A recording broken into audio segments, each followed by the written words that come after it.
Shalom Bapak Ibu Saudara semua, apa kabar? Saya Yeri Pati Nasarani dan tentunya kita kembali dalam program Word from Heaven. Dan saya percaya firman Tuhan senantiasa menguatkan setiap kita. Saya berdoa biar kita senantiasa memiliki kehausan dan kelaparan akan firman Tuhan.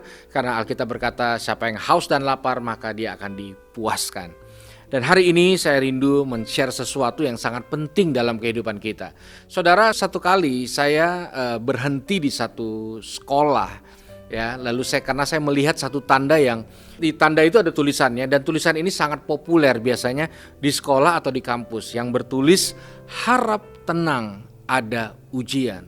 Ternyata di situ saya merenung bahwa ada ujian-ujian, bahkan hampir semua ujian sebenarnya bisa diselesaikan bukan hanya karena kita belajar, tapi juga karena kita tenang. Ketenangan sangat dibutuhkan untuk menyelesaikan setiap ujian yang Tuhan sedang izinkan dalam kehidupan kita. Tanpa ketenangan kita tidak akan melihat sesuatu secara sempurna dan jelas. Dan kita sama-sama tahu Alkitab dengan jelas berkata hanya dekat Allah saja maka kita mendapatkan sebuah ketenangan. Nah saudara, kita harus sadar bahwa ternyata ketenangan yang dari Tuhan itu punya sumber berbeda dengan ketenangan dari orang-orang yang tidak kenal Tuhan. Kadang-kadang kita ikut Tuhan lalu kita panik. Ya, hari-hari ini populer dengan kata panic attack, ya, sehingga orang berusaha mencari cara supaya tidak panik. Tapi saya percaya ketenangan sejati datangnya itu dari Tuhan semesta alam yang luar biasa. Mari kita belajar firman Tuhan dari Matius 14 ayat ke-22 sampai ayat yang ke-33. Ayat yang panjang, tapi saya akan mencoba menyampaikan saudara satu persatu. Matius 14 ayat 22.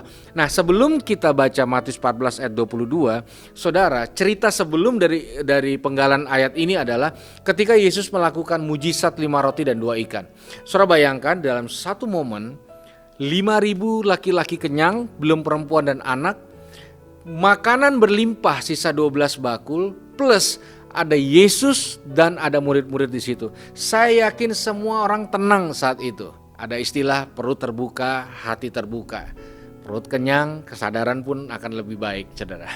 Dan saya berpikir Tuhan akan buat itu juga besok dan besok dan besok. Ternyata itu kejadian cuma satu kali. Setelah itu Tuhan mengajar murid-murid dengan poin yang penting. Jadi setelah mujizat itu masuklah peristiwa ini. Matius 14 ayat 22. Sesudah itu Yesus segera memerintahkan murid-muridnya naik ke perahu dan mendahulunya ke seberang. Sementara itu ia menyuruh orang banyak pulang. Dan setelah orang banyak itu disuruhnya pulang, Yesus naik ke atas bukit untuk berdoa seorang diri. Ketika hari sudah malam, ia sendirian di situ. Perahu murid-muridnya sudah beberapa mil jauhnya dari pantai dan diombang-ambingkan gelombang karena angin sakal. Kira-kira jam 3 malam datanglah Yesus kepadanya berjalan di atas air. Ketika murid-muridnya melihat dia berjalan di atas air, mereka terkejut dan berseru, "Itu hantu!" lalu berteriak-teriak karena takut. Saudara, sebenarnya Yesus sedang mengajarkan tentang rasa aman yang sejati. Murid-murid diperintahkan pergi ke seberang dengan satu perahu. Dan Alkitab berkata angin sakal menyerbu mereka, menyergap mereka, sehingga mereka sangat ketakutan. Orang ketakutan membutuhkan rasa aman, maka hadirlah Yesus. Dan saudara tahu apa yang terjadi? Di luar ekspektasi saya. Harusnya orang kalau punya masalah hadir Yesus, maka hatinya dipenuhi oleh damai sejahtera. Ternyata saking kuatnya ketakutan ini, bahkan Yesus hadir pun disangka hantu sama murid-murid. Saudara, ketakutan yang tidak terpelihara atau kehilangan ketenangan akan membuat saudara selalu hidup dalam salah persepsi, salah analisa, dan salah mengambil keputusan. Ayat 27. Tetapi segera Yesus berkata kepada mereka, "Tenanglah, aku ini, jangan takut." Saudara, saya mau bertanya, menurut saudara, mana yang lebih aman? Di daratan atau di lautan?